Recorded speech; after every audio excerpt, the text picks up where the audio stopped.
Quotations from Tales of Power. The self-confidence of the warrior is not the self-confidence of the average man. The average man seeks certainty in the eyes of the onlooker and calls it self-confidence. The warrior seeks impeccability in his own eyes and calls that humbleness. The average man is hooked to his fellow men, while the warrior is hooked only to infinity.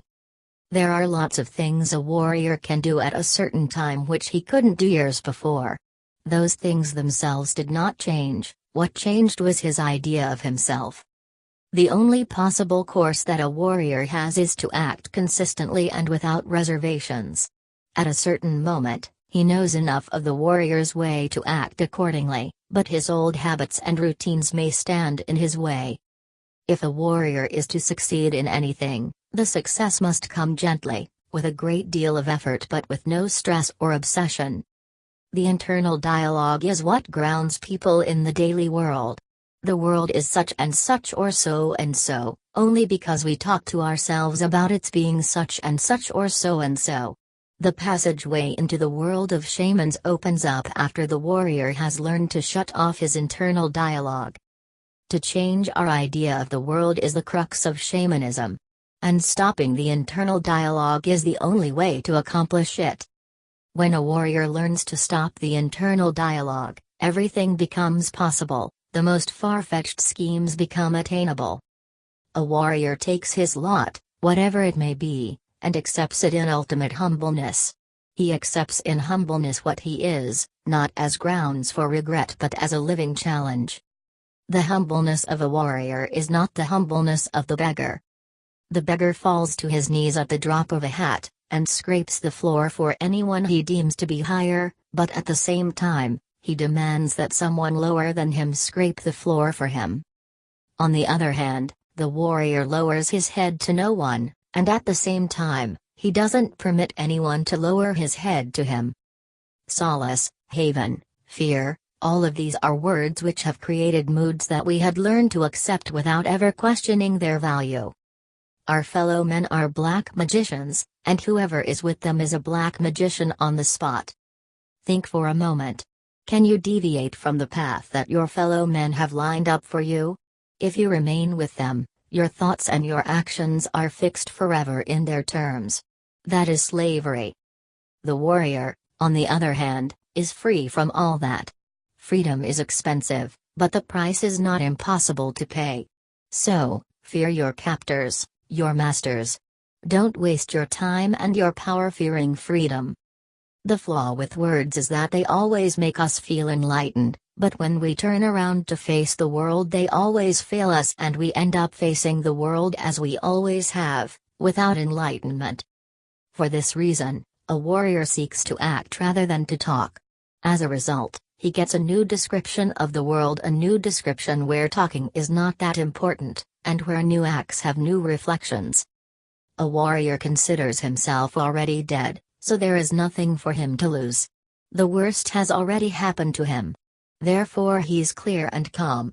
Judging him by his acts or by his words, one would never suspect that he has witnessed everything. Knowledge is a most peculiar affair, especially for a warrior. Knowledge for a warrior is something that comes at once, engulfs him, and passes on. Knowledge comes to a warrior, it might be described, floating like specks of gold dust, the same dust that covers the wings of moths.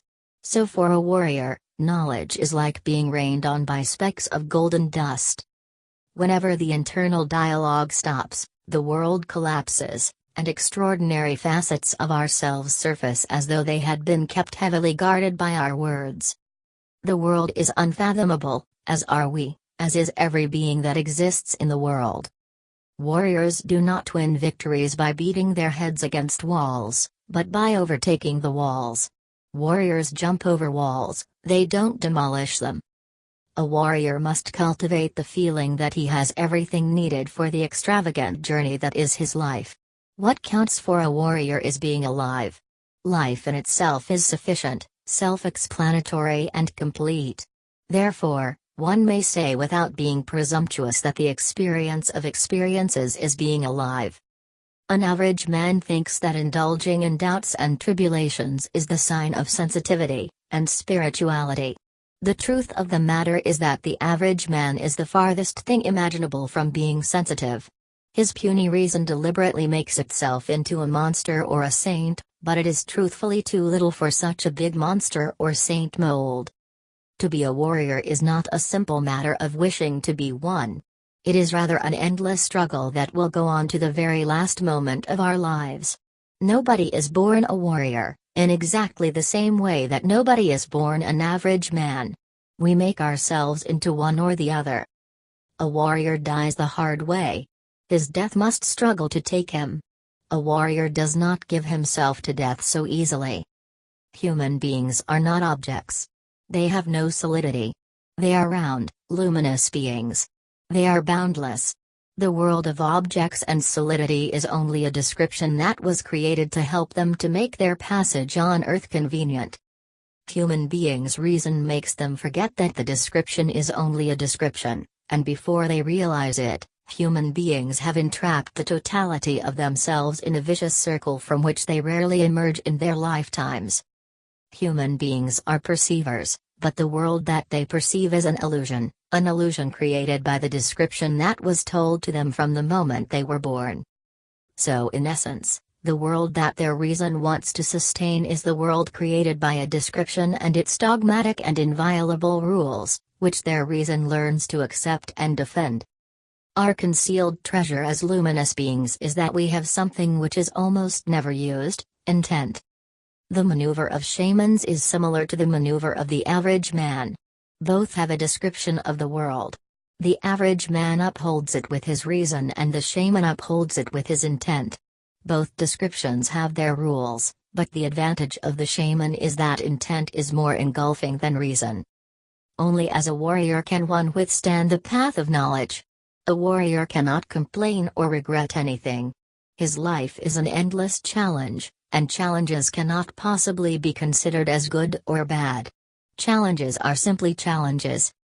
The basic difference between an ordinary man and a warrior is that a warrior takes everything as a challenge, while an ordinary man takes everything as a blessing or as a curse. The trump card of the warrior is that he believes without believing. But obviously a warrior can't just say he believes and let it go at that. That would be too easy. To just believe without any exertion would exonerate him from examining his situation. Whenever a warrior has to involve himself in matters of believing, he chooses. It's not that a warrior simply chooses to believes. A warrior has to believe. Having to believe in such a fashion is the warrior's expression of his innermost predilection. Death is an indispensable ingredient in having to believe. Without the awareness of death, we feel immortal, and everything becomes ordinary and trivial. Because of our awareness that death is stalking us, warriors come to see and realize that the world is an unfathomable mystery. Power always makes a cubic centimeter of chance available to a warrior. The warrior's art is to be perennially fluid in order to pluck it. The average man is aware of everything only when he thinks he should be. The condition of a warrior, however, is to be aware of everything at all times. The totality of ourselves is a very mysterious affair. We need only a very small portion of it to fulfill the most complex tasks of life. Yet when we die with the totality of ourselves.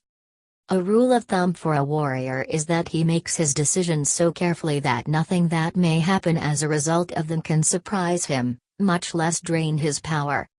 When a warrior makes the decision to take action, he should be prepared to die. If he is prepared to die, there shouldn't be any pitfalls, any unwelcome surprises, any unnecessary acts. Everything should gently fall into place because he is expecting nothing. A warrior, as a teacher, must first of all teach about the possibility of acting without believing, without expecting rewards, acting just for the hell of it. His success as a teacher depends on how well and how harmoniously he guides his wards in this specific respect. In order to help his ward to erase personal history, the warrior as a teacher teaches 3 techniques: losing self-importance, assuming responsibility for one's acts, and using death as an advisor. Without the beneficial effect of these three techniques, erasing personal history would involve being shifty, evasive, and unnecessarily dubious about oneself and one's actions. There is no way to get rid of self-pity for good. It has a definite place and character in our lives, a definite facade which is recognizable. Thus, every time the occasion arises, the facade of self-pity becomes active. It has a history. But if one changes the facade, one shifts its place of prominence. One changes facades by shifting the component elements of the facade itself. Self-pity is useful to the user because he feels important and deserving of better conditions, better treatment, or because he is unwilling to assume responsibility for the acts that brought him to the state that elicited self-pity. Changing the facade of self-pity means only that one has assigned a secondary place to a formerly important element. Self-pity is still a prominent feature, but it has now taken a position in the background. In the same fashion, the idea of one's impending death, the idea of a warrior's humbleness, and the idea of taking responsibility for one's acts were all in the background at one time for a warrior without ever being used until the moment he became a warrior. A warrior acknowledges his pain, but he doesn't indulge in it. The mood of the warrior who enters into the unknown is not one of sadness. On the contrary, he's joyful because he feels humbled by his great fortune, confident that his spirit is impeccable, and above all, is fully aware of his efficiency. A warrior's joyfulness comes from having accepted his fate, and from having truthfully assessed what lies ahead of him.